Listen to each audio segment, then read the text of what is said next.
These guys are ridiculous. These guys are ridiculous. Now, how about them damn Celtics? And we are back with another episode of How About Them Celtics. Sam and I are here recording Saturday, February 17th with a surprisingly full slate of Celtics stuff to talk about. Celtics haven't played in a few days. It's the All-Star break. The Slam Dunk Contest is tonight. I don't know if we'll have time to watch it for this podcast. I might be busy. I know Sam's not home, so you might get the Jaylen Brown Dunk Contest update on the next pod, but that's okay. Sam, how you doing? You're not home right now. Where you at? I'm in Montreal. I'm still sick. I'm here. It's fucking cold. I'll tell you that. It is. I came in the room and Jack was not in the tab, and I said, Jack, it's fucking cold. Let me tell you. He's like, yeah, it is cold. I'm like, you don't know about the cold, buddy. Out there wearing gloves. My feet are cold. Terrible. Well, on the Ferris wheel. Ooh, I'm not a fan of Ferris wheels. I don't fuck with the heights. I don't like the Ferris wheel for like the first quarter of going up, and then I'm okay. Why? Just because it feels weird? No, it's just like, oh, I'm afraid, and then I'm like, no, I'm not. Okay. It's like it's not like going on the thing at Six Flags where you go all the way up and then you go all the way down. Wouldn't know. I've been on one roller coaster in my life. I think I've told this story. Let's see. Have you ever been to Storyland? I've never been to Storyland, but I'm aware of Storyland.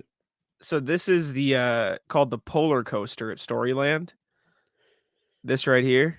I rode it when I was 8. Grew up immediately after. Haven't been on a roller coaster since. Good work. Don't want it. It's set the standard for me. No thanks. I'm all set. Anyways, Celtic stuff is why you guys tune into the pod. So let's give you what you asked for.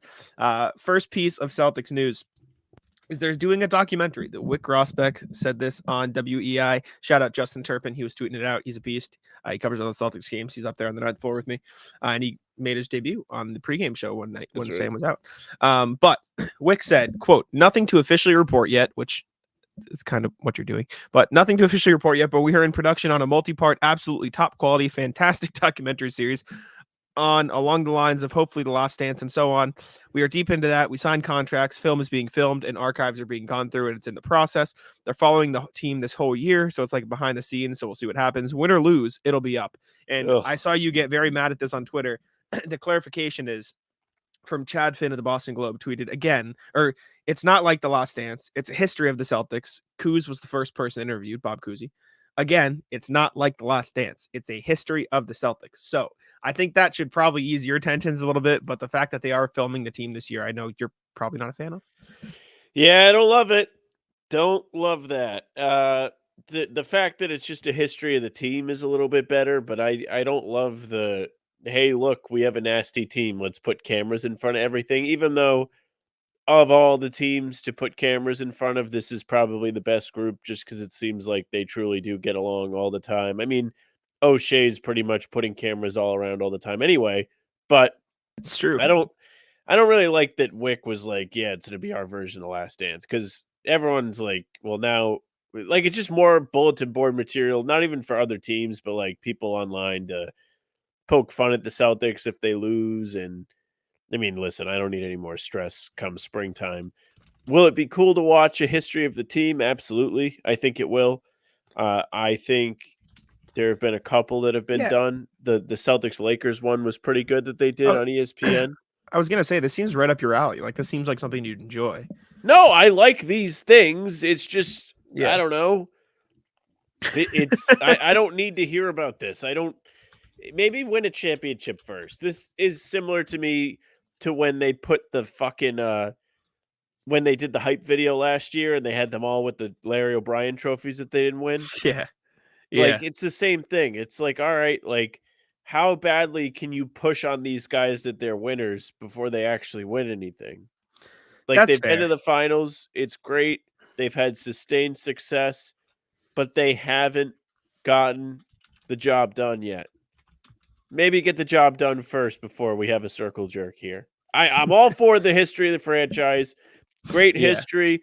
There's a lot of things that should be told about, strides the Celtics helped the league make, whether it was the integration of having the first all-black starting five, first black head coach, drafting the first black player, or having the Larry Magic rivalry pretty much saved the NBA. There are so many great storylines that have been pushed along or aided because of the Celtics. That should be celebrated. And I do think the current group is part of the story. Just I don't know. You didn't need to tell all of us that.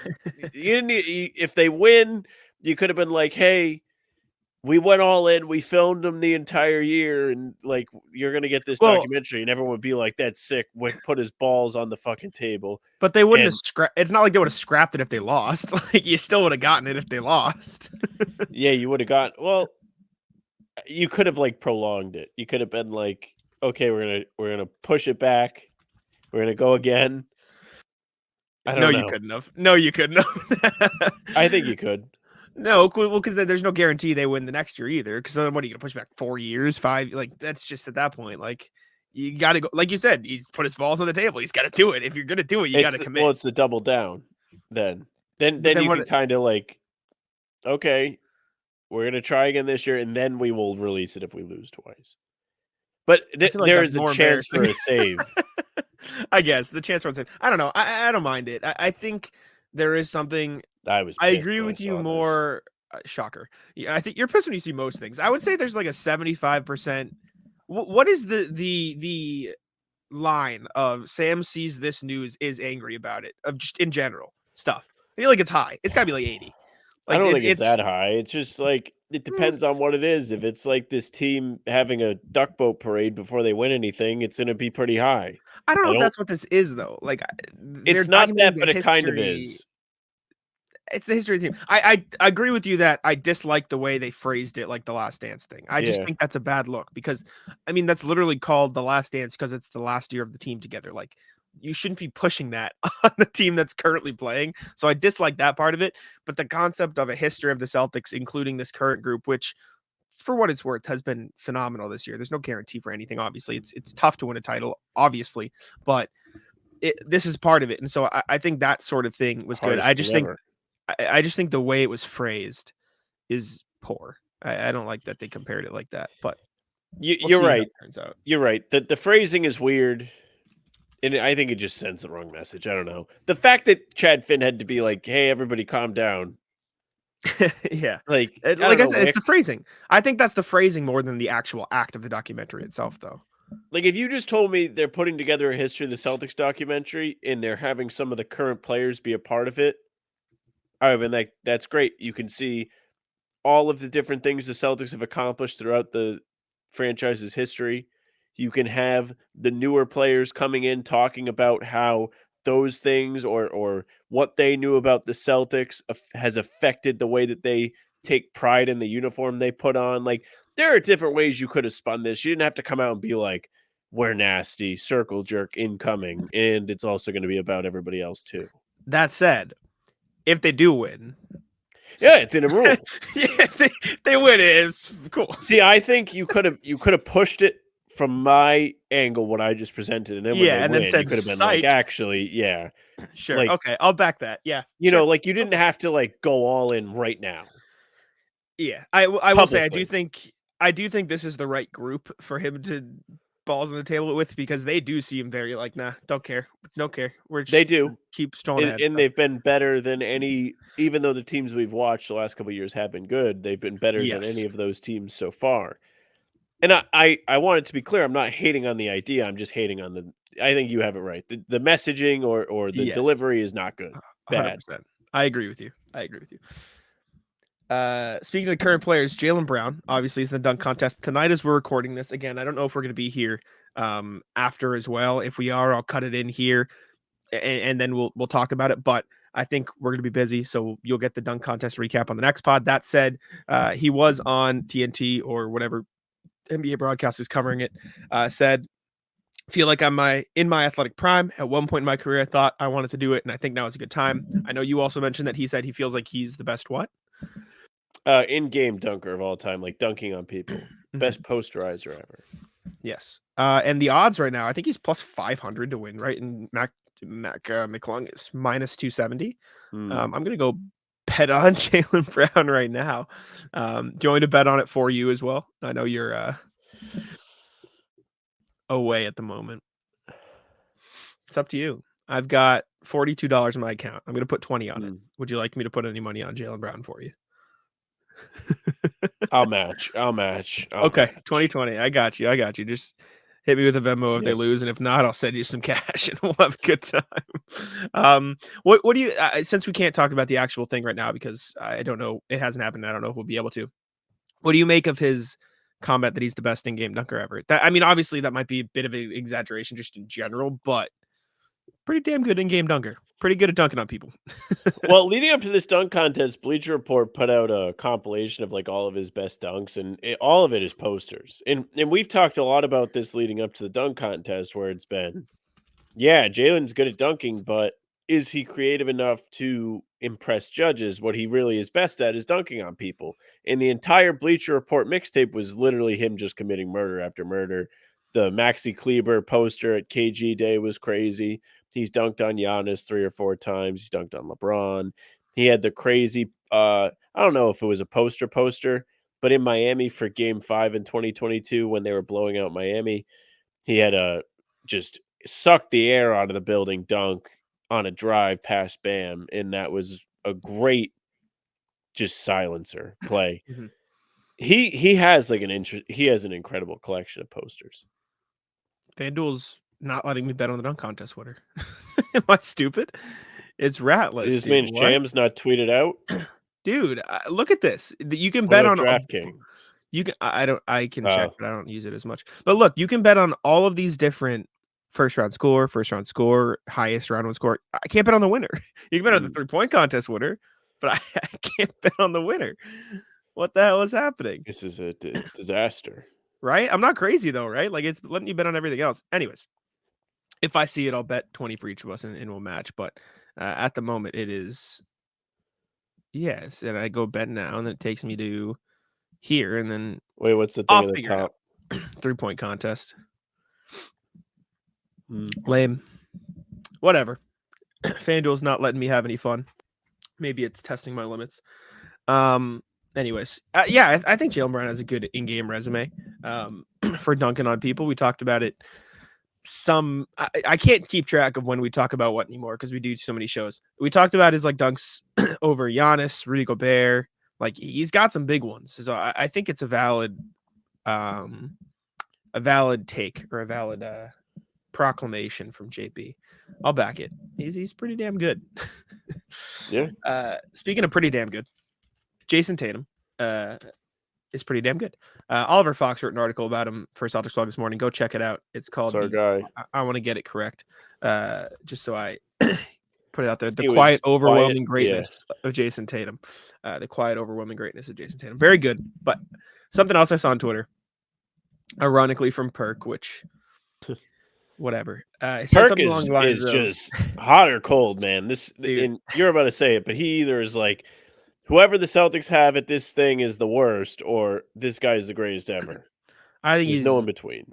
He's lame as hell. But Perk said, if the Celtics finish with the first seed, Tatum's getting my vote. First of all, if they don't, brother, yeah, learn how to get ready to learn Chinese. If they don't, they'd have to finish 16-11 to get to 60 wins, or 17-11, something like that, to not get to 60 wins. So I'm going to knock on wood, place my bets healthily that they'll probably be pretty good. Regardless. Corrales put out the tweet, and it was like, the Celtics have a 6-game lead over the Cleveland Cavaliers, who have won, I don't know how many games. The Celtics are projected to win 64 games. That is the pace. Yeah. And if Cleveland was to win 65 games, they would have to go 29-0 to finish the season. Yeah. So basically, they're going to win. They're going to win the East. They're going to win the 1 seed, barring an absolute collapse. Yes. Yes.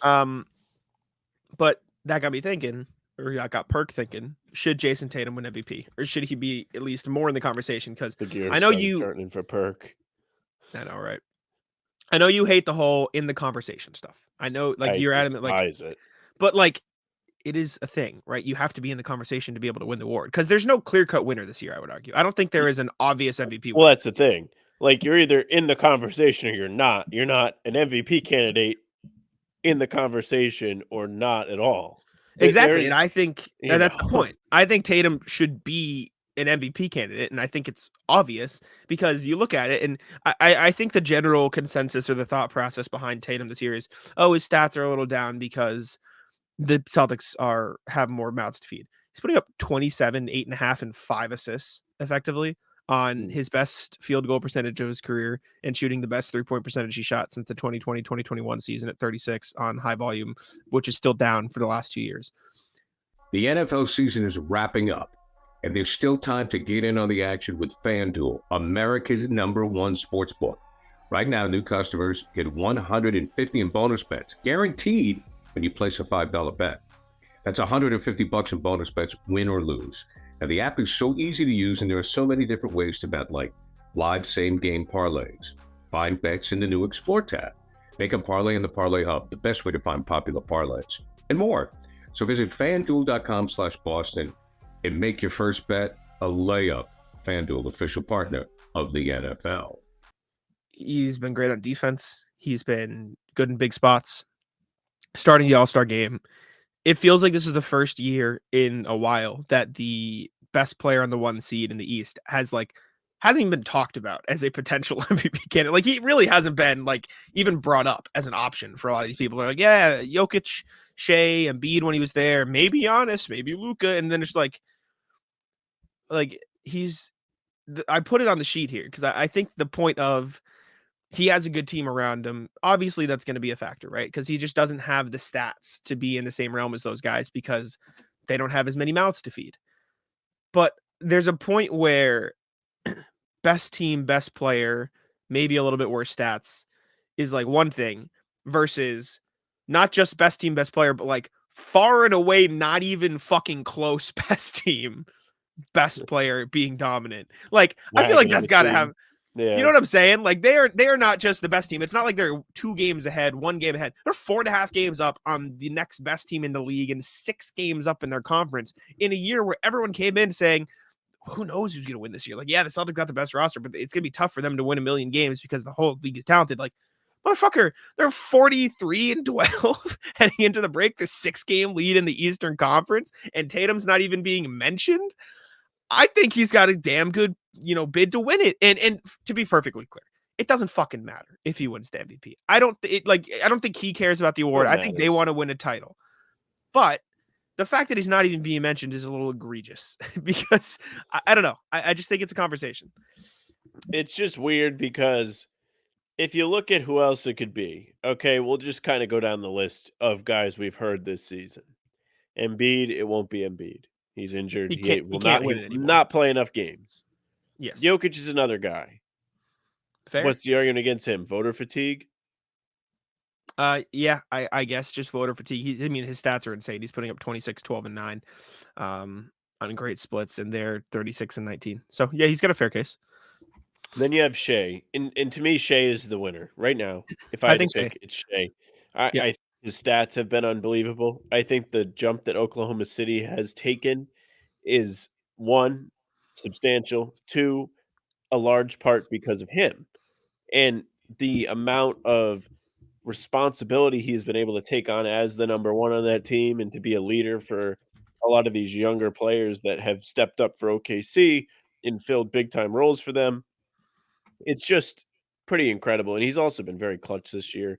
He's been somebody you can trust down the stretch of a game. Tatum, has he really? Minnesota was a really sick one.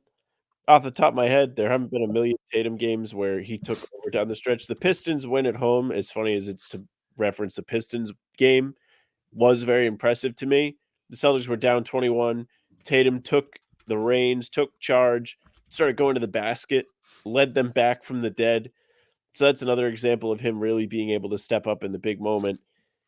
But aside from that, there are so many different times this year where I feel like Tatum has let me down in those moments.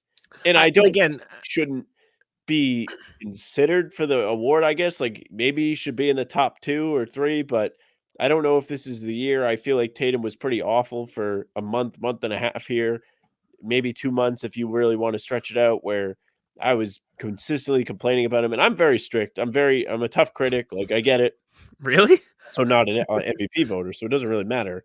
But he just, I don't know. I felt like he wasn't very good for a while. You got to put it together for a whole season if you want to win the MVP. Do you? Listen, Kind of. I understand what you're saying, but the reason you're being so critical and acting this way is because you've watched every single Celtics game. You haven't watched every single Nuggets. With all due respect, I haven't either. That's not what I'm saying. I mean, I know there have been games where Jokic has scored in single digits, to your point. You haven't watched Nuggets games like Nuggets fans have. You haven't watched like Thunder games like Thunder fans have, as closely as you watch these Celtics games. Like, I don't think Jokic has been perfect all year. He's been damn good. This isn't me discrediting Jokic, but he's had some bad games. And for what it's worth, like, how much of is winning a part of it? Because I think that should be a pretty big part. Celtics have 7 more wins than the Nuggets. 7. I mean, I'm the biggest win is valuable guy ever. Like, I'm like, yeah, I don't think half these guys should be in the All-Star game because they can't get in the playoffs. Like, I agree with you. I think winning is important. I think the Celtics have won a bunch more than everybody else. But I don't know. I think the amount of winning, I mean, OKC beat the Celtics in the one game they've played, and they still have to play again. And so did the Nuggets. And that's not, and I understand that point of it, but I think the MVP award should be more than just about individual matchups and like, oh, he had a rough stretch for this month. Like, Tatum has putting up amazing stats as the best player on the best team. Like, that is the definition of what an MVP candidate, of what an MVP should be. And I'm not saying he should win. And I think Shea's probably the winner right now too. I just think it's obscene that like you haven't heard, like, people aren't even considering it as an option. I think it's probably just because of the sheer amount of talent around him. They're just like, well, of course they're winning. I think that's lame. It's the same. It's the same treatment Joe gets as a coach. What's crazy to me is almost like Jokic, Shea. Yes, I think that's 1-2 right now. People have Giannis and Luka above Tatum, and I don't think. But come on, the reason why I think Shea is the clear-cut one, and you could make. I know what you're going to say. It feels like he's the only one that's really overachieving. That team is really kind of a little bit better than everybody thought. I know the Celtics have probably been better than people thought they would be, but they're still exactly where people thought they were going to be. Milwaukee with Giannis has underachieved. It's a fact. That this is to your point. Like, I don't think Giannis should be getting a shout. Dallas is what, 5th, 6th in the West? Sorry, I don't know. Let me check. Around there though. Yeah, they're not like a team that strikes fear into your heart when you have 7th the schedule. Yeah, I just know it's so close. It moves around so much. The other 2 guys lead teams that it's like, have to play OKC. All right, like this isn't going to be an easy one. Denver, of course, they just won the title, so you have that already. And if you're the Celtics, every time you play somebody, you have a target on your back. So everybody's getting up for the Celtics too. It's fair. I don't think you should discredit Tatum. I just don't think he's the winner.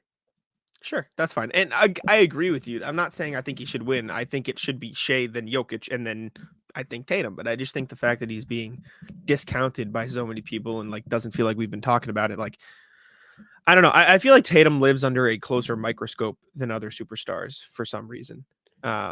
Even like, and I think it's just because of where he is. Like, Jokic has gotten over the hump. He's won the title, so he gets the respect. Well, Shea hasn't won yet, but I think this is his 2nd year of being great, so people give him a pass. Giannis has won. Luka, and he's. I think actually Luka's under a pretty big microscope too. So I think it's just like right now. I don't think he's like that great of a winning player. Right now, I don't think so. I think it's the middle of hasn't won yet versus has been great for a bunch of years, and I think that shows more of how tough it is to win in the NBA rather than like these players are significantly worse. Like, I don't know. I just think this is just Tatum's been really good this year, and I think he deserves credit for it. But next Celtics thing is something from Howard Beck of The Ringer. He put together a giant trades something article. So we're going to talk about offseason trade rumors. If you don't want to hear about it, tune out now. Don't leave a nasty comment because we're aggregating something.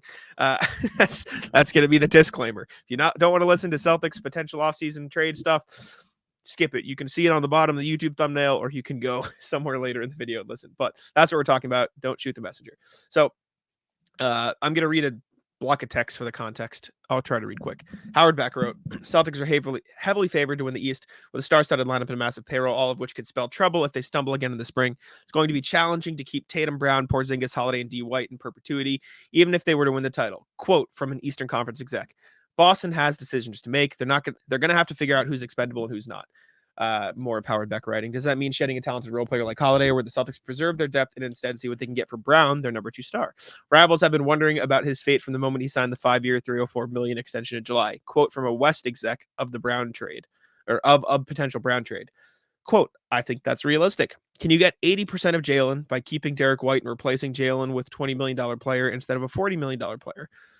More from Howard Beck. No one is predicting Brown will move this summer, particularly with Boston in first place, but the Celtics will eventually have to confront the financial realities of the new CBA. And if they did put Brown in the market, quote from a West exec, Jaylen would set the record for the biggest return. It should be a Durant type deal, meaning multiple first-round picks and swaps plus high-level rotation players. Brown might not have Durant's resume, but he's also 8 years younger.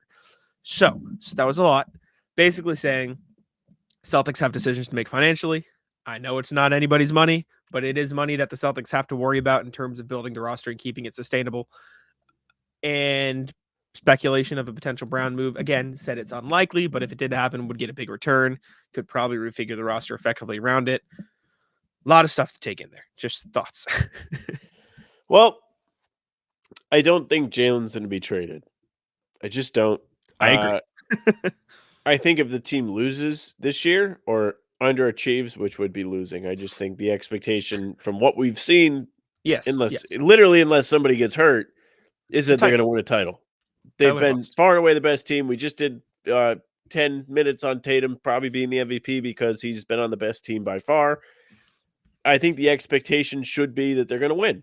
So if they don't win, after now being 3 straight years of them not winning when it really felt like they should win, it's going to get frustrating. The Celtics have done everything they can do to go all in.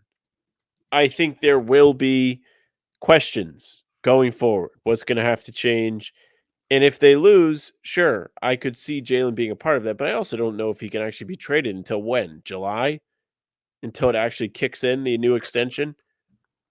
I don't know what the rule is, but I remember when he signed the deal, it was like they can't trade him for quite some time, so he's safe. I just don't know. One, I kind of think they're going to win. 2, if they do win, I really don't see them shaking anything up. They're going to be so happy that they finally got over the hump. They're not going to really screw around with what they got.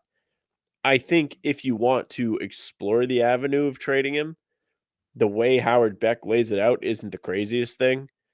Yes, I do think Derek White can give you quite a bit, and I think he's a very good player. Great. And the way that this team has operated this year, I'm not even sure they necessarily need Jaylen's shot creation ability, because they've had Porzingis come in and be the second best guy. It just feels like that. And it's not a slight at Jaylen. I just think I know what you mean, though. Been playing at their best. Yeah. If you feel like you can take Jaylen away and get a bunch back for him and not feel like you're truly taking a major step back, I could see them doing it. But only if it's a disaster. I don't think they're going to win and then be like, time to take guys off this team. 100%. Yeah. They're going to be like, let's go get another one. We've proven ourselves now. Free agents will be willing to come here more than they were last year. The ownership group is going to be more willing to pay whatever. It's not my money is going to spread wide. Everyone's going to be like, not my money, not my money, not my money. Yeah. My championships, though. And it's just not something I see happening. I don't see him losing, and I don't want to be a cocky person. That's not what I'm trying to do. It just doesn't feel like what's going to happen. If they fail this spring, sure, it wouldn't be the craziest thing if you start hearing Jaylen rumors. I don't know if they would do it. The Hall would have to be crazy, and the Hall would have to convince Brad Stevens that it is convincingly the right move. If you take Jaylen off of this team, it's going to be a little different. You're going to get stuff back, and you might still be able to compete, but it's a risk. And you need to convince Brad that the risk is worth taking. It's tough. Like you said, if they win, they're not making a move like that. They're not going to trade one of the top 6 guys. I think they'll eat the cap for a chance to win another one. Cause like you said, if you, not to be cocky, but they are the best team in the league for a reason. That is the bar. They should win. Also, sorry for the dog barking. I can't help it. You should be fucking terribly sorry. It's fucking I annoying. told you to get that motherfucker out of the room. I did. She's out of the room. You can still hear it. But the Jaylen return thing, I think the bit from Howard Beck about a potential Durant-like return is interesting because, like, that would be a lot. I don't care about the picks in that trade. Like, obviously, you take the picks. I you would like care the about pick. the picks. No, sure. But the point is, like, if it's out there, getting a player like Mikal Bridges and a player like Cam Johnson in return, like, replace Jaylen Brown for Mikal Bridges and Cam Johnson on this team. It's a fucking great team. Like, that is insane. That would be a nuts lineup. Those two guys, the defense, the shooting, those are the perfect players. I don't think that's out there right now in a potential Jaylen Brown trade. I don't want to get into the nitty gritty or like look like who would do it, what would this like that. That's too deep. I don't know the answers. It would be impossible to predict this summer if something did happen. Who would want to make a move like that and what the Celtics could get? But if they could get 3 picks and 2 high-level rotation players, you'd still have probably the best team in basketball. And that's not a testament to Brown bad. That is a testament to Celtics good, right? Like JB is a phenomenal player, and the Celtics are best with him on this team. But they are so much better than the rest of the league right now that you could replace him with 2 high-level guys that make less money or 1 high-level guy that makes less money, save a ton of money, make it a lot easier on yourself to build and sustain this title window with Tatum, and still have an amazing team and the best team in the league. That said, again, if they win, he's not going anywhere. And that's the bar. So I think it is overwhelmingly likely that Jaylen Brown is on this team past the season, barring a disaster. And even if they lose, I don't think the first instinct is going to be to break up the team. It's going to be, what can we 100%. do to bring in better supporting assets? The problem's going to be The money. there's not a lot of flexibility to move guys around without breaking up the top 6. And you don't really want to do that. Yeah, definitely. We'll have to see what happens. I think that'll be not a very fun conversation to have if that is the outcome, though. So we'll cross that bridge when it gets there. But let's go on over to the email, see what the people have to say. I believe we have a lot of emails today. But before we get to that, I will change the background. I got you. Let's check the wheel. 3 entries, 3 potential Incognito winners today. 2 from the email. 1 from the YouTube channel. Let's see who's winning themselves a $10 gift card to Incognito. Comment what's popping on the podcast for a chance to win $10 to Incognito.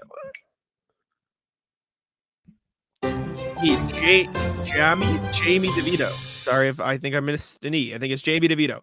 But we'll email you back. We'll get you a $10 gift card to Incognito. Send us a follow-up email, hbtcpod@gmail.com with your name and phone number. We'll get you hooked up with a $10 gift card. Thank you for the email. Anyways, let's jump on over, see what people have to say. What's popping from RJ? Every win is a good game.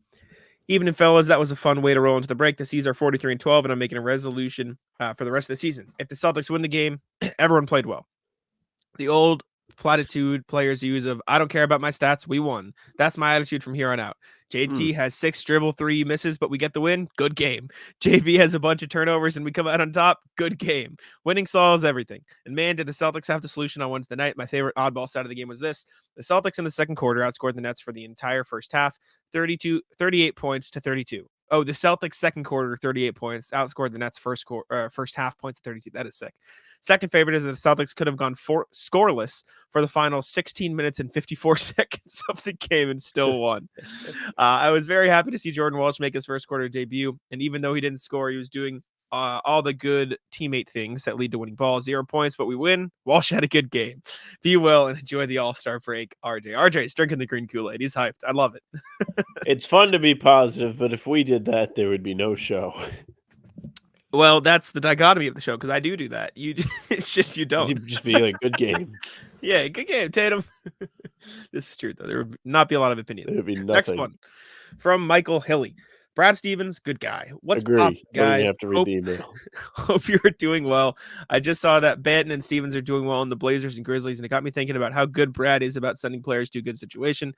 Yeah, even going back to Josh Richardson and Bol, they both went to places where they could get playing time. I am sure it helps his reputation, and it might make players consider signing with Boston. Let me know what you think. I think there's 2 different points here. I think one, yes, Brad Stevens is a great GM and is a great guy, but I think the reason these players go to good situations is because Celtics sign and draft good players. It's just they don't have playing time to help them develop all the time. I think part of the reason they're going to places and seeing minutes is because whoever's trading for them wants them. I don't think they're making moves just to make them. I know there are NBA moves that just happen for that reason. Like guys are like, we need salary filler or whatever. But in the case of Lamar Stevens and Benton, neither one of those guys had to be traded to fill salary. Stevens could have stayed with the Celtics and Tillman could have joined as the 15th guy on the roster. And Banton was just traded for picks. So the opposing side definitely wanted those players. To Michael's point, as soon as the Lamar thing happened, I was like, that sucks from a you don't get to be on the Celtics standpoint, but he's going to get all the minutes in Memphis. And sure enough, he's playing a real role with the Grizzlies who just beat Milwaukee. He showed up on national TV. And Banton has gone to Portland, another team that is just waiting for the season to end and the lottery to start. And he's making the most of his opportunity. So it's good for these guys. I'm glad that they're actually having the chance to have the ball in their hands instead of just stand there and be ready to shoot. Because truthfully, especially with Banton, that's just not his game. Agree. Good for them. Glad they can go to good situations. Shout out Brad. You know what? Yeah. Good for Brad. Good He for is a he good guy. did it Team's right. winning. Brad Stevens good. W Brad. Next email. RJ again. What's popping? Good news on the recent history front. Afternoon, guys. In keeping with my always look on the bright side of life attitude about the Celtics, let's look at how far we've come in a few short years as regards to our big men.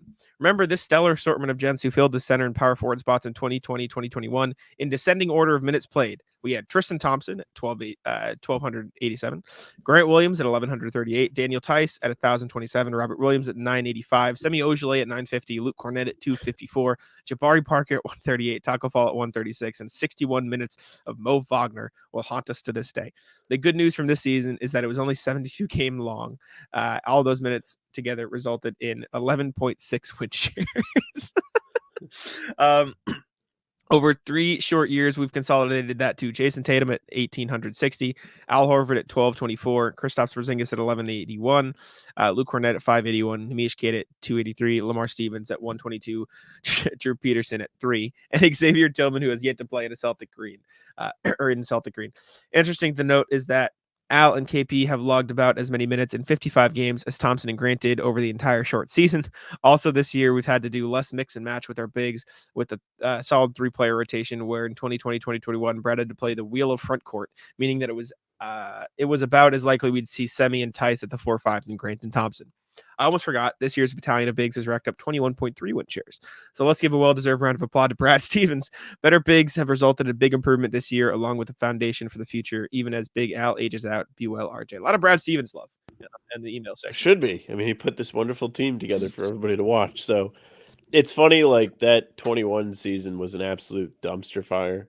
They still made the playoffs, and it was the shortest season of all. So good job, Celtics.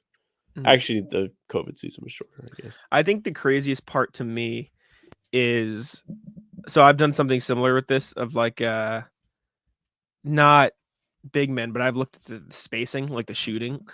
In like X amount of years, the Celtics have gone from their best role player shooters being Semi Ojeleye, Brad Wanamaker, and Daniel Tice to what? Sam Hauser, Peyton Pritchard, and pick your poison, Al Horford, I guess at this point. Like the improvement in floor spacing and the emphasis on that point has been so huge. And having 2 guys like Hauser and Peyton Pritchard, who I feel like are just like not cast off, but like, yeah, those guys are normal. Like not every team has just 2 role players who can shoot the shit out of the ball like that off the bench. So I think that's important too. Yeah, I mean, the shooting helps. It helps defenses have to stay honest on the drives with the star players. I think having somebody like Porzingis in particular makes those shooters even more valuable, because if they leave him alone, he has the easiest mismatch ever almost all the time. And, you know, if they don't, threes are going down. That they are. Missoula ball, baby. Next email from Jacob Kochman. Buyout thoughts. What's popping, guys? Hope that counts. Yes, it did. Sorry you didn't win. I've been listening to almost every pod since the preseason, and I love it. Keep up the great work. Thank you. Thank you. I had an email drafted up a few weeks ago about a lot of different ideas, mostly in-season tournament ideas and my opinion on trade targets, but I figured speculating like that might get me disappointed if it didn't go how I wanted, so I didn't send it. Send it anyways. We'll be here. Anyways, now that the deadline is passed, I can share my thoughts and speculate who, if anyone, the Celtics can bring in from the buyout market. I'd love to hear your guys' thoughts also. All right. Long list, lots of thoughts. I'm going to try to sum it up so I don't end up just boring your ears off. Not that your email is boring, but people get annoyed when I just read off a page. I've seen the comments. One, Killian Hayes said, not like a lot of people agree with me. Lottery pick for a reason. No. I don't know if this is in order, but I hope not. no, he says, I'll just read it fast. I think he's a very raw guy that needs some good development. We've seen how the C's have developed some former lottery picks like JT and JB, so I don't see a reason not to take a shot with Killian. It's also not news to anyone that the Pistons can't develop guys to save their own lives. Best case, he develops well, and we have him for cheap. Worst case, he doesn't, and a little bit of money was wasted. Thoughts on Killian Hayes, Sam? Ass. Yeah, he's not very good. And I get that they might not develop guys well, but like he was getting real minutes and he didn't do much. But 2, Patty Mills, to my understanding, his current salary is around 6.8 would make him eligible for the Celtics sign if he got bought out. Yes, he's having a down year comparatively, but wouldn't play major minutes anyways while offering a veteran experience and leadership. Sure. I'd take Patty Mills if they buy him out. Fuck it. Why not? I thought about that ahead of the deadline. I was like, oh, what if they got him? But they don't really need him. They don't need more help at the guard spot. But I know we talked about this, I think with Bobby, and it was like the most valuable thing you're going to get from anybody that you get in the buyout market is leadership and veteran presence. And Patty Mills is somebody that could give you that. He was a part of those Spurs teams that won in the early 2010s. So it wouldn't hurt to have a little bit of extra help on that front. Sure, why not? Agree. He's got a title. Bring him in for the first of the floor, fellas. That'd be fun. That's right. 3, Otto Porter Jr. You guys covered this in your YouTube video about possible buyout candidates and provided me with a new perspective. Wasn't high on the D at first, but the championship experience he has could prove to be invaluable for this team, especially if the C's are in the finals, because he might know some of those Western Conference playoff teams better than a lot of the guys simply because of his time in Golden State. Sure. I don't mind Otto Porter for the same reason. I think I'd weirdly rather Patty Mills just because I think that veteran leadership might be better, but the whole point is neither of them would play. So I guess if you're going to get somebody who won't play, you might as well get somebody in a position that would play more, and that would be Otto Porter. So, yep. Yeah. Next one, Delon Wright. Sorry, we're going to cover it later. He was picked up by the Heat, so we're going to skip that one. No, Delon Wright. 5, Sam's favorite, Robin Lopez. We all know that Robin has been in the league for a while, so he has to be wise, which is very valuable to a Celtics team. Looking to get over the hump. Then, as you guys said, he seems personality would plug perfectly into the current crew, and he wouldn't hurt their chemistry. I agree. Yeah, I'd take Robin Lopez rules. My only concern is immediately after he got bought out by the Kings after getting traded by the Bucks, he was courtside at the Bucks game, so I think he might just stick around that team for a while. I think he's just gonna hang out. But just reading the book, dude. Yeah, you know how long you know how many games it's gonna take him to read that fucking book? I mean, have you ever tried to read a book in a basketball game? No, a lot of work. Have you ever tried to read a book in a basketball game? Absolutely not. It can't be done. I'd take Robin Lopez though. There would be fun. 6, Gallo. Also, sorry, probably not gonna happen. He is with the Bucks now, which we'll talk about. 7, James Bouknight, another former lottery pick who just didn't get developed properly. He can provide a few points per game off the bench and is somewhat efficient doing so. He's also cheap enough, still kind of young, and should be hungry for a second chance. Please let me know what you guys think of these. I know you've already covered them briefly, but I'm really intrigued by Killian Hayes, especially because he's medium risk, high reward. I also plan to email again, so those IST thoughts will make their way to you guys eventually. Hell yes. Hell yeah. Email us some more. Please email us. I don't know if we're very high on Killian Hayes. But if our Pistons don't believe in him, I don't know what to tell you. I get the vision though. Like, I'm also not very high on James Bouknight, only because I know there were some I don't know what the word is. Attitude issues. Yeah, that's the word in Charlotte. So I don't know if he'd be the best idea either. But the rest of the ideas I like. I haven't heard Patty Mills before, so I kind of like that one. So thanks, Jake. Yes. Please email us gun. We email us. Thank you for listening. Glad you like us. Yeah, appreciate you. Next one, Jamie DeVito. What's poppin', fellas? Considering that 00, 1, 2, 3, 5, and 6 are retired jersey numbers for the Celtics, current starters wear 0, 4, 7, 8, 9, and that is the lowest possible jersey numbers total for the Celtics. Is this the lowest total jersey number for the classic transitional modern NBA? Whoa. So wait, what is the question? Is this like the lowest? If you add up the jersey numbers of all the starters, do the Celtics have the lowest sum? Probably. One of them is 0, so there's a good chance. I don't know off the top of my head. I know the Lakers had well, no, they have 23 in there for LeBron, but one of the seasons he decided all of a sudden he wanted to wear 6 again. They would have had 3, 6.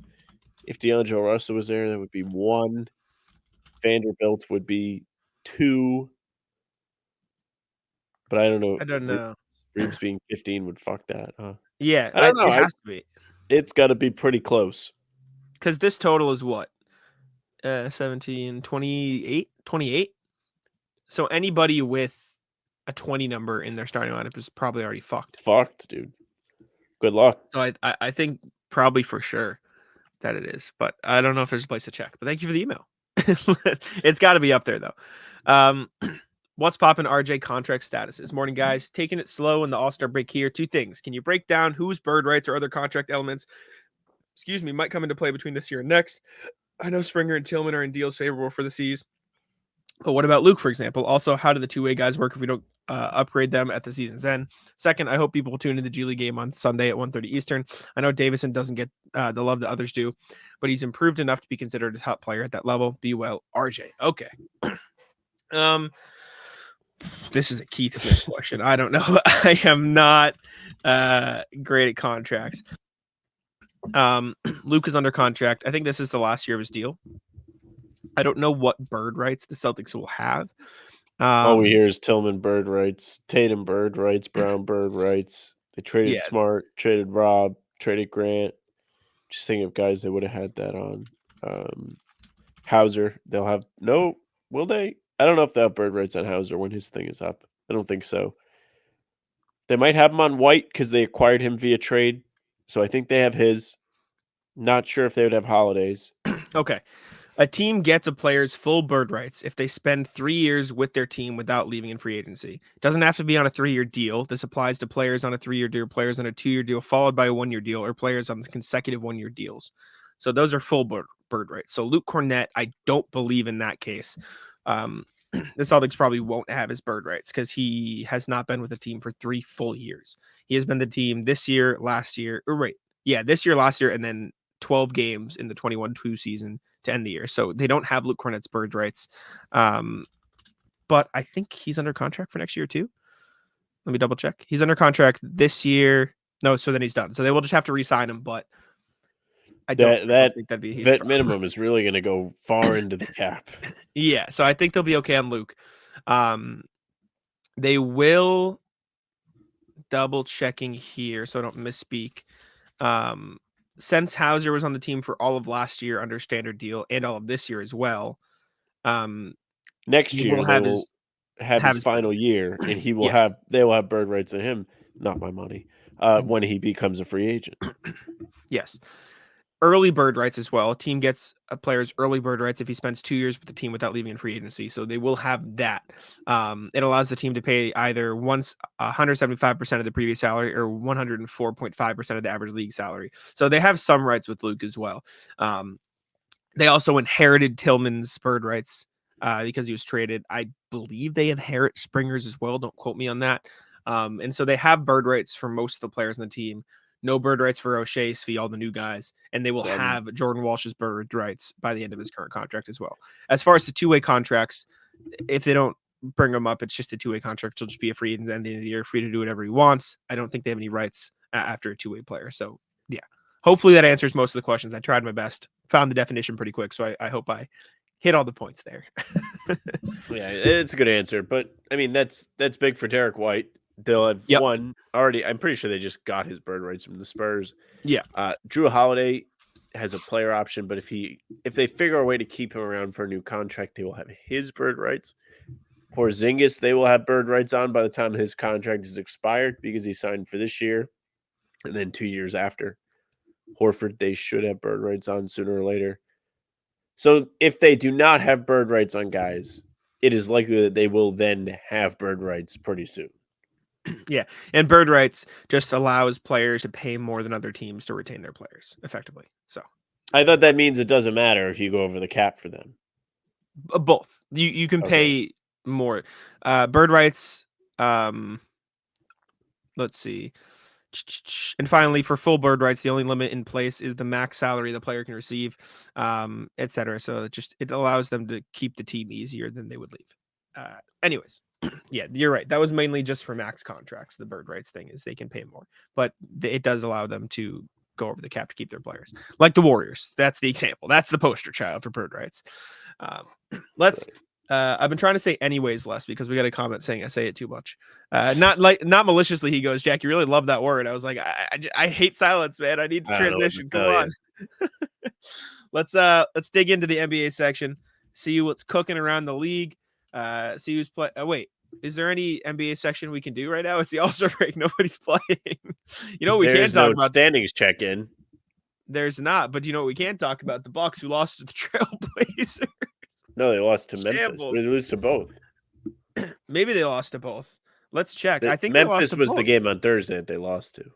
Oh, I thought they lost to the Blazers recently. Am I crazy? They might have also lost to the Blazers. They lost in Dame's return game. It was they lost to the Blazers at the end of January. My bad. You're right. They did lose to Memphis, is what I was thinking of. But they are now, let's see, 1, 2, 3, 4, 5, 3-7 with Doc. 3-7 in their last 10.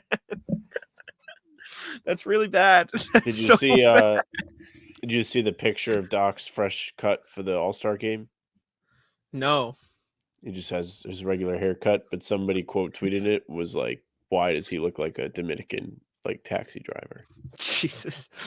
Jeez. Did you see his quote after the game? He was like, some of us were here, some of us were in Cancun. Some were in Cabo, Cancun, whatever it was. Yeah. Whatever it was. He's just like, great. I hate these guys and I can't believe I took this job. He is you know, it'd in be shambles. the best storyline. Just quit. Just say, yeah, no, psych. See you later. Doc's exit interview. This team just can't be saved. Oh man, There's no saving this group. I mean, he only trashed him to death when he was on the Bill Simmons podcast before he took the job. It's not shocking that all of a sudden they're not turned around and season isn't saved. No. Adrian Griffin got a raw deal. That's what it is. He did it to himself. Doc did it to himself. But anyways, Celtics top the league. Obviously, we know this. Timberwolves, we won't go by conference here. Let me share a screen if my computer decides to stop shitting itself. Celtics are atop the league. Timberwolves in second, then the Thunder, Cavs, Clippers. I'm not going to read the whole thing, but bottom of the league. Pistons not far behind the Wizards. Respect the Pistons. They're like a game. They right? brought it back. Half game. Yeah, they brought it back in a pretty big way. They're what, like 5-13. They are back. 18. Like that's bad, but it's like, so I heard someone say they were like, that's normal bad, not Pistons bad. So respect. They've been normal bad. They're out of the hole.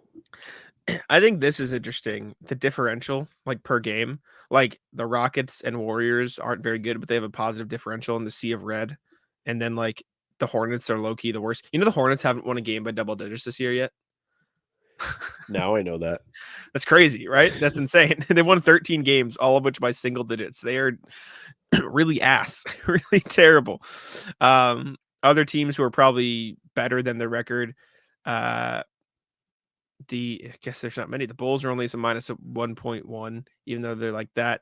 The Kings are scraping by plus 0.5, and yet they're 8 games above 500. That's kind of nuts. The Heat are 5 games above them, plus 0.2 per game. So that's insane as well. I'll give the Heat a pass because the Celtics did beat them by 40, so that's probably hurting their overall differential. But that said, the Celtics differential of 10. They got killed by the Bucks. Yeah. I think I saw a stat somewhere that said if the Celtics finish with they were like 3 full differential points above the next team. That's only happened like 4 other times ever, and 3 of them won the title. So like pretty good company. Or 3 other times. 2 were the Warriors, and 1 was the Bucks in 2020 who lost. So don't put that evil out there. It's good percentage though. I'm saying they're in good company. Anyways, let's talk about Delon Wright, who was bought out by the Wizards and is now signing with the Miami Heat. Sorry to Jake, who emailed about it. Fine. Like any thoughts, any hard hitting analysis on this one, Sam? They could probably use the extra body here after that massacre that happened last Sunday when the Celtics were in town. Everybody and their mother getting hurt on that Casilla center floor. Sucks to see Rozier have gone out. Sucks to see Josh Richardson have gone out. But it's good for Miami adding somebody like Wright who plays defense, isn't a young, inexperienced guy. He actually has plenty of years in the league. And I'm sure he could play some sort of role with them. I can't wait to hate him come spring. He'll drop 30 in the playoffs against Yep. the Celtics. Don't worry about it. You bet. Speaking of former Celtics, so Danilo Gallinari, who was also brought up, we recorded a whole last video talking about Gallinari as a Celtics guy. We had to delete the whole thing because he got signed by the Bucks. An he's hour probably going to after we play. did it. Yeah, it was immediate, which better than having it had happened like immediately after, especially because the video we Correct. put out today. Appreciate y'all for watching. My biggest takeaway from this is really glad the Bucks are focusing in on improving their terrible defense. This is really, really groundbreaking decision by them to bring in a completely one-sided basketball. All defensive level player, Danilo Gallinari, somebody known for the absolute clamps, torture chamber, whatever. What are they that doing? he puts the opponents in. They just don't know what to do. If you're Milwaukee and you're looking at the buyout market, who are you going to go get? I don't think Delon there's Wright. anybody. I guess maybe he chose to sign with them instead, but like Is he really going to play over like Dame and who the hell's they Pat just Bev, I guess. Pat Bev, yeah. I don't know. Like anybody's better than Gallinari on defense. Like it's not like there's might not be good options, but they literally picked the worst fucking one. Sometimes you just go all in. You're just like, fuck it, we're going to score more points than everybody else. It's not working though. it's not working. Fine with me. Anyways, next thing, Klay Thompson moved to the bench for the Warriors, Sam. And you might laugh. You might say, oh, damn, he's cooked. Put up 35 points in his first game off the bench. It is the first time he's come off the bench in 10 years since his rookie season. And he absolutely cooked. He credited Manu for it. He said, just got to let the ego go. When you think about coming off the bench and all that, I thought about Manu Ginobili. That guy has 4 rings and a gold medal. Came off the bench his whole career. I don't think anyone looks down on his Hall of Fame candidacy. He's one of the greats. I embraced it before the tip. 35 points. Good for him. I don't know who started in that game, but I'm curious now. And they got the win too, so credit. Pods. Oof, that was terrible. Yeah, Pods. that was a good one. Ugh. Dude, Pods is really good. I'm sick. Give me a break. Pods is the real shit, dude. Let me see who did start. It was probably Curry, Pods, Wiggins, Draymond, and Looney. Or Kuminga. Yeah, Curry, Pods, Green, Wiggins, Kuminga. Pods played well. He's been great. Klay, though. Klay just fucking exploded off the bench. Good for him. Dude, they keep finding great players. Pajemski is so good. Like, he had a monster game recently. Yeah, 25, 7, and 8. He had one where he put a 30. Am I crazy? I thought he had a 30-pointer. Nope, that was the best game. I lied. But he's been great this year. Credit him. Oh, yeah, he had 14 assists. But, yeah, Klay Thompson, good for him. Glad to see him making the switch. It's probably for the best. I don't like Klay. Why? He's a crybaby. I don't like him. Wait till he starts playing poorly off the bench. So then it's not going to be honoring Manu. It's going to be, I don't know what my role is on this team. How am I supposed to perform? I mean, yeah, good for him. He had a good game off the bench. And who knows? Like, they could have found something here. Pods is a player that has shown the whole season that he can play, and he's only a rookie. And having a vet like Klay come off the bench could help them. I mean, they've kind of turned it around here lately, starting to climb up the West a little bit. But, yeah, I think Klay's annoying. I've had it with Klay. Sure. Speaking of annoying, or I guess it's not annoying, but it's cool, but maybe you call his voice annoying. Tyrese Haliburton's on the Pat McAfee show. I haven't seen this. He has 2 different voices. And you might be saying, shut the fuck up. That's stupid. Of course he doesn't have 2 different voices. He has 2 different voices. Let me play the video. Pull it up. Let's see. All right. Let's see. Gotta switch the tab. This was him on Pat McAfee. I'll play it. I'll raise the audio in the final cut too if it's a little quiet. And those guys left, and Sabonis is a great player, and they had other guys, but like I think for the more casual basketball fan, it wasn't necessarily appealing.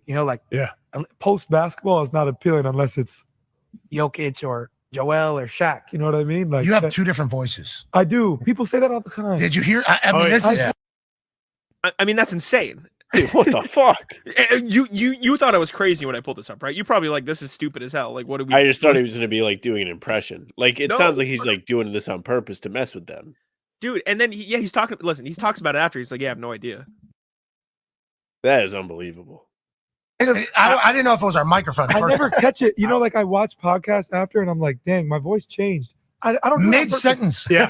Did you guys? I didn't do it. I wrote it down. 2 different voices. Yeah. Wrote it down. It just happened. It just happens that way. Crazy. Like that's insane. It's completely different voices switching mid-sentence. Like it is. You know what that tells me? He's never going to be able to coach. You Like, think anybody's go ahead. taking him seriously like that? He's in the huddle, and then all of a sudden he's talking like Urkel. It's guys, get your head of the game. You can't rebound the ball at all. It's not. Yeah. He goes from It- Doc to Steve Urkel. That's truly incredible, though. Like it is. That's wild. That's wild. If he was doing it on purpose, I would be very impressed. Yeah, but I mean, I'm more impressed that it's not on purpose, or I guess freaked out. Like it's just so weird. I don't know. I know what Very causes odd. that. No idea. Okay, last NBA thing we got today is Howard Beck, which we pulled the Celtic stuff out of his article that he put together for the Ringer earlier. We can pick through the rest of what he's got going on. A lot of stuff. We're not going to cover every single thing, but we can touch on everything quickly. Basically, this is a quote from a Eastern Conference exec. There will be a lot of parts moved this offseason. There's going to be some options, some high-level guys that asked to get moved. First question is about LeBron. Just said no one expects James to leave Los Angeles. Some teams are monitoring him. Sam Amick, Anthony Slater, and Jovan Buha, The Athletic, put together something that said not only are rival executives increasingly convinced that James might want out, but they're also focused on the Bronny James factor, which continues to loom large. James has talked about for years his dream of playing with him. The idea that is any team that wants to go to up its chances of landing James should make it a priority to go after Bronny, which is just shit we've heard for months. So yeah, but that was the first tidbit. Not much from the well, I almost said Michael Pina. Not much from who the fuck am I talking about? Howard Beck. I lost my mind. The first interesting thing is the Spurs apparently made a run at Trae Young before the trade deadline. They inquired about him and DeJounte Murray, and people are convinced he said from an East exec. He's available. Talking about Trae Young, I think they would love to trade.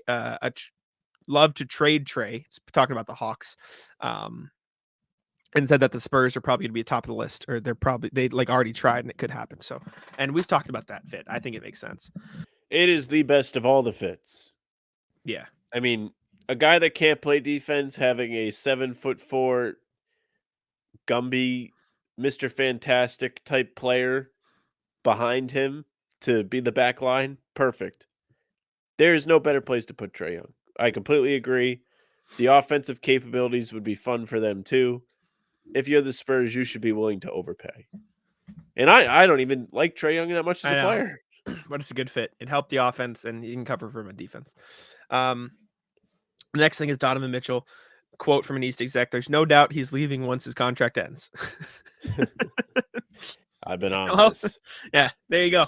He's got Cavs fans not too pleased with that. They're always like, "He's here now. Why are we talking about it?" Yeah, see you later.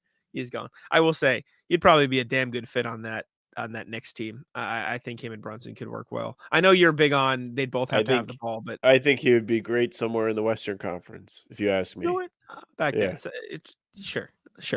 The Durant Suns tidbit he pulled out was, if my mouse wants to go on the screen, quote, Durant for sure looks around. This is if they get bounced early or in the first round or something. And if Durant left, the GM said Booker would have to consider his options too. So basically, like, Suns lose, binoculars. Keep an eye on the Suns if they're out early. So keep an eye on the Suns. That's what you're saying. Yeah, pretty much. I think the Suns might make the second round, maybe the Western Conference Finals, to be honest. I don't know. I feel like they picked it up lately, and like I think they'll beat the Wolves in the series. I think they'll beat the Thunder in a series. Do they beat OKC?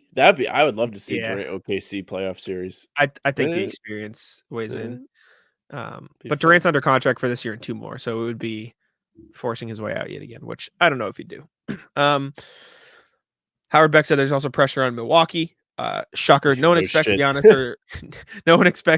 or Embiid to ask out, even if things goes badly, but rivals are keeping an eye anyways, and on Lillard. How funny wouldn't that be something? Yeah. You're talking about Lillard, but I'm like, yeah, wouldn't it be funny if Giannis asked out after they did everything, bent over backwards, got it the whole team last summer to bring in Dame, and then Giannis is like, I've seen enough. Send him west. See ya. Gone. Goodbye. Please. Mavs. There's less of a championship or bust feel in Dallas, but there's surely an urgency to make a deep playoff run to reassure Luka Doncic and that the Mavs can contend in the near future. A playoff flop, probably wouldn't put Doncic in play, but it could make Dallas reconsider its commitment to Irving. So there's that. Clippers. Dallas truly does need to like make a little noise in the playoffs. This is like one of the rare times I feel like I'm not sitting here looking at it like you can either win or be the absolute worst. They're in a position now. They've made enough moves to have put a team together that they need to see some sort of results. Just win a first round series. I think that At win least the first round. Yeah. Yeah. Clippers, the perennial perennially hurt Clippers have been crashing and burning in nearly every postseason, but few execs expect a breakup if they flop again. The franchise already signed Kawhi to an extension and is expected to go all out to keep Paul George and Harden, regardless of how they fare in the playoffs, because the Clippers are moving to a new $2 billion arena. Probably a good reason to keep your star players. I would agree with that. One of the few times I would say, regardless of if you win a title, just bring them back. Just like, let's keep it a little. No matter what. The Heat. More than one executive also listed the Miami Heat as a potential candidate for a shakeup given Jimmy Butler's age, 35 in September, and mileage. Chicago Bulls, who worked hard to unload Zach LaVine, will surely try again. So there's there. And then the financial time bombs. The T-Wolves, the Minnesota Timberwolves, are now leading the West at 37-16, have soaring expectations and a soaring payroll that will almost certainly have to be reduced soon to avoid a massive luxury tax bill. The most likely solution, a trade of Cat. I think it happens this summer, said a Wex exec. Wow. There you go. See you later, All-Star. How much tax are they going to pay when Anthony Edwards' extension kicks in and Cat's extension jumps? Said an Eastern exec. Who knows? Pelicans, the same goes for the Rising Pels, who have 3 primary stars and a surplus of talented young players who will be getting big raises soon. A major strain for a small market team that's allergic to paying the luxury tax. New Orleans has to make a decision between Zion and Ingram. An East exec said, I think that happens this summer. Interesting. Could be on Zion, see you, buddy. You think so? It's just not on the court. I don't know. I mean, we played were at that game where he was playing against the Celtics, and he did have a takeover stretch there. But he's played in 44 games this year. He's fine. I think Ingram has been far more consistent. He's shown that he can be a hub too, where he's setting up his teammates and passing the ball well and putting them in the spots to succeed. And if you trade Zion, you're probably going to get some good pieces back. I think if you do that, you're in a little bit of a better spot to win. But the problem is the West is so stacked. I just think a lot of those teams are younger. The ceiling with Zion is just so much higher than the ceiling with an Ingram-led team that it's tough. It's true, and it's not easy to get guys to go there. No one's going to play with Ingram. Yeah, and then the last it's fucked, but yeah, it's true. Like you're not going to go join the Pelicans to play with Brandon Ingram. It was just funny to hear. Maybe if Zion's there, you will. At least it's better. He's not going to share his food with you, but what are you going to do? Last thing is teams poised to strike. It will be a while before we get a clear picture on any of this, before we can separate the speculation from rumor and rumor from reality. But we do already know which teams are poised to strike. Knicks, Nets, Jazz, Thunder, and Spurs have all been stockpiling first-round picks in hopes of poaching the next wayward superstar. The Sixers, the rare contender with salary cap room, will be aggressively shopping for a third star. The Lakers and Warriors desperately need to add talent around their aging cores. The Pistons desperately need to do ... something, anything. They're just going to wait. And they will have ample cap room to chase someone. No one. Howard Beck writes. So yeah, that's Howard Beck's article. Figured we'd rock through. Anything interesting of note? I think we talked about most of it, but I think we did a good job of kind of commenting as we went. But as far as the Pistons are concerned, he makes a good point where it's like they're just not playing the way the game is played today. It's the SpongeBob meme. Come on, do something. That, and it's like teams don't really get good from free agency anymore. Yes, they make trades. And the way he lays out how those other teams have gone about their business, put themselves in the position to make moves, even a team like Utah, who isn't like a competitive side just yet, has the assets to get in that mix. I mean, yesterday at the trade deadline, we were like, what are they going to do? Could they do something? And they didn't, except for selling guys to get more picks. Mm-hmm. Yeah, I think they could buy. I know you like the Jazz as a buyer. I think it's definitely possible. But it's going to be time soon. Eventually, they'll get there. It's been 2 years, a year and a half of the score. We're like, come on. All right, let's move to the rat list here. Do you want to kick us off, or do you want me to go first?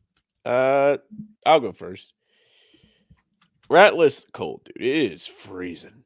I know we talked about it at the top of the show here, but we were walking around here today. We both had gloves on, both had shoes on, as you do when you go outside, you have shoes on. But it was so cold. We were waiting in line for the Ferris wheel, just freezing. The involuntary tears, nose running. I mean, I don't know how people do this all the time. I saw people going for a run with no gloves on. Can you believe that? I can't believe it. You don't know about the need for gloves. I'll tell you that gloves are the most important piece of clothing. when it comes to warmth. Believe you. I believe you. I'm not a gloves guy. I don't know. I can't remember the last time I've worn gloves. I don't know. Well, when's the last time you like went outside? This whole narrative, just because I don't run every day doesn't mean I don't go outside. I go to games. We have shows where you're like, I haven't really done anything. I don't have a rat record list. every I don't other go day. outside. You act like we record once a week and I've fucking been in a hole for a week. We record every other day. I talk to your dumbass every single fucking day. And just because I don't go outside for my job means I haven't been outside in 12 hours isn't some absurdity. Well, what if you like drove to Chick-fil-A? I'm working. I just work. I get it here. It's $20. Who cares? Have you broke the Chick-fil-A streak yet? Hell no. It's on the ground next to me. Let's go. Still strong. Hell yeah. I'll do a friendly Ratless. I need to clarify that I'm not actually upset. Ratless All right. Trevor Haas. He writes for the Boston Globe. That motherfucker runs around like Steph Curry, and my dumbass had to guard him at Globe Ball. Dude, I'm running laps. When you talk about off-ball movement, this is not like coming off screens. This isn't like, he is running around the court trying. I'm like, dude, that's what I do. For once. No, it's more than worse. Worse than you. Oh. It is like I'm not saying laps is like an exaggeration or like a metaphor to what I'm doing. I'm literally running laps chasing him. He runs under the basket around, tries to get open, back into a sight, going around again, another lap. It doesn't stop. And then he pulls up from fucking 5 feet behind the 3-point line, and I can't do shit because I'm trying to catch him on the lap and running through 4 screens. It's so fucked. You're gonna adapt eventually. You'll get there. No, I don't think even if it was you, like you would have trouble with it because they like you think so? Yes, it's not. The cuts are so quick. It's not even that. It's just their whole game plan is set a million off-ball screens to find him open from 5 feet behind the 3-point line, and then set another one so he can come in and cut to the hoop and either get a floater. Like, dude, it's impossible. Like Jay King picked him up. Jay King was there when we played on Friday. He picked him up to guard him, and he's still looking in from 5 feet deep. Because then, God forbid, you lose him in fucking transition because you got no chance. It's like credit to him. This is a friendly Ratless, like I said, but my fucking God, I couldn't keep up. And then like we're getting out in the break, and my team's like, "Come on, let's run." I'm like, "Let's run, brother! I bet." Yeah, that's right, baby. Let's run. Oh my God. It was Jesus, man. It's more off-ball running than I've seen. But it's proc more than proc. Like that's like you know what I'm saying. Like what he does. I can't, man. It's impossible. It's all right. It's good for you. I got to work out in for sure. You gotta communicate better. That's what it sounds like. Oh, and I hit my shots too. 4 for 6. There you go. Big nail. Yeah. We're big time. The 2-man game, me and Jay King pick and roll was very good on fucking Friday. We cooked. It was good. Rat list kids. I've had it. I've been around for a day and a half now, away from home. Yesterday, it's just other people's kids. You don't want to put up with other people's kids. Or like in the hot tub, like these kids like jump in and like they don't have the concept of personal space, so they're like right up against you. Like at the museum we went to today, which I'll talk more about in a minute. They're just everywhere, just running around, cutting you off. You almost step on them. It's tough to deal with. I truly feel for some parents. I mean, when they're your own kids, you obviously feel different, which is good. But a lot of kids. I worked at a summer camp for 2 years. Summer camp's different because you know the kids. Okay, sure. And you're in charge of the kids. So you kind of have you can be like, cut it out, sit in timeout, no pool time for you, so whatever you got to do. I was the counselor for a group of 5th graders, I think. And good age. I had an army. Right. Yeah. See, you can have fun with them. I was the leading camp counselor. We did Olympics where there was like I had like 4 co-counselors for the group, and so we drafted the kids, just like did Olympics where they would compete in like they had handball, they had soccer, they had a bunch of shit, and they would just be like, "How many points do I get for that?" And they'd do like they'd be in art and they do some shitty drawing like, "Do I get points? Do I get fucking points for this?" We had them in, they were ready, and then I brought a speaker to the camp, which the camp was like we don't like technology, like we want you to be in nature. We're just like, shut the fuck up. But I brought a speaker. Fine. Having a group of 5th graders, 6th graders, maybe 7th, what that age where they're trying to be cool or whatever, they think they're cool, and making them sing What Makes You Beautiful by One Direction while marching around the camp. Peak. It was fucking phenomenal, because then we'd throw it over like once a day. We'd be like like the screaming part come up, and we just point to one. We'd be like, Tommy, hit it, and he'd be like, yeah. It was great, phenomenal vibes at the camp the whole summer. It was that is one of the great jobs. It was great. It was a good time. else We you played got? hide and seek, and one of them hid in this, the storage containers that you like see outside in the backyard or something, like with all the toys and stuff in it. Just picture like Kinda a normal size, Like a plastic one. Yeah. There were 3 of them in there. We were playing hide and seek, and there's fucking sardine in there, and we're like, we didn't find it for like 20 minutes. We're like, what the fuck are you doing? So there was one day back in my prime when we were all working at the nursing home. And Jack, I know you worked in one, but not as a dietary person. You were there as a nurse. part of clinical. Yeah. Yeah. And have you seen like the type of things they deliver the food in, like the carts that have all the slots for the trays on them? Sure. Me and the boys hid in the carts one day when the line cook was coming up to meet us.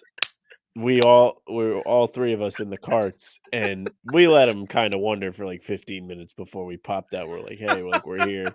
She was on the walkie, like, hey, have you seen any of these guys? Like, they're Was not she here. I pissed? don't know what they're. No, but she was confused. That means Like, you're like, what? No, like I don't think she was pissed, but she was like confused. Like she was like concerned because Sure. I mean that was our homie. Of course, we're not gonna like just abandon her like that. Yeah. We're not doing it just to piss her off. We're like, let's have a laugh. But that was a great day. That's fun. Ratless, it's simple, but always traffic. So I was driving back from Ball in Dorchester. So I was coming back, took the highway. It amazes me how much people don't know how to drive. And I know it's stupid. I know we say it all the time. The traffic where it's just fucking drive and there wouldn't be traffic is like, just fucking drive and there wouldn't be traffic. What are we like? I love seriously? that. Well, It's such I'm a serious. fact, but it's definitely not that simple, but it is facts. Like just drive. We're merging onto a second highway and there's an entire backup, and we get there, and once we get there, like it goes for a mile and then everyone's free flowing again. Why are we backed up? Just fucking drive faster. Just go, and there wouldn't be a problem here. Hit the gas, it just buddy. it makes no sense to me. And people, if you go, I was driving like all the way back late after the Celtics game on Wednesday, alone on the road, and someone is driving 30 and a 30. Fuck you. I'm sorry. I'm going like I'm having to go hit the brakes when I'm driving 35. That's terrible. Eat shit. It's 1 a.m. You shouldn't be out here if you're driving like this. Tank. Go home. Pull over. You tank. Like sleep in your car. Like pisses me off, man. Just fuck off. Got me mad. Rat list these ladies at the Illusion Museum today. So we went around today. We explored, as I said, it was very cold. One of the things we did was we went to the Museum of Illusions. It was very cool. There were all these different little images you could look at that would make it look like they're moving. There were games you could play. There were rooms you could go in. And like it was like you look real big on this side of the room, then you don't look big on the other side of the room. There was this one that was like a walkway, and they had all these lights and stuff spinning, and your brain thinks you're like falling all over the place. But back to the games. So there was a game that, do you know, like the little toy as a kid, it's like you want to make a picture. It has 8 tiles and there are 9 spots and you have to move them to make the picture. You know what I'm saying? Yeah, when there's like one free space and the rest are like normal. Correct. Yes. So that's how this game was. And the object of the game was to get this big tile that took up 4 spaces out of the board by moving the other tiles. Okay. So the 2 of us are working to get through this game. And as we're working to get through this game, this group of ladies is like fucking heckling in French because we're in Quebec, which is French Canada. So I don't know what they're saying. And then they like come over and like it feels like they're rushing us, but I think they were trying to help. And then they're trying to help us, but they're still like speaking in French. And we've been like, we don't speak French. And then she just like picks one of the tiles up and moves it. Like she's like trying to contribute, and it's too many cooks in the kitchen. Yeah. She ruined the fun. She ruined the game. She took the thing off the board, which you cannot do. Is it like a turn thing? Like, are they waiting to do it, or what? What the fuck are they doing? Are you like in a room where you all have to work together? Like, what is? Well, it is a turn thing. Okay. Like, also, it was our turn. No, I know. That's what I'm saying. Like, if it was like a room where you're all supposed to work together, like an escape room thing, I wasn't sure like the concept. Like that'd be one thing. No, but like, no, it was not. yeah, like yeah. that. If she just got to fucking wait. If you're trying to help, you're trying to help. But like, I know you gotta wait though. You gotta wait. I don't know. After like the first, hey, we don't speak that language. What you expected to reach us with? Yeah, we were getting somewhere, and then she just picks up the tile and took it off the board. Yeah, you got to just fuck off at that point. You just got to leave them alone. Disaster.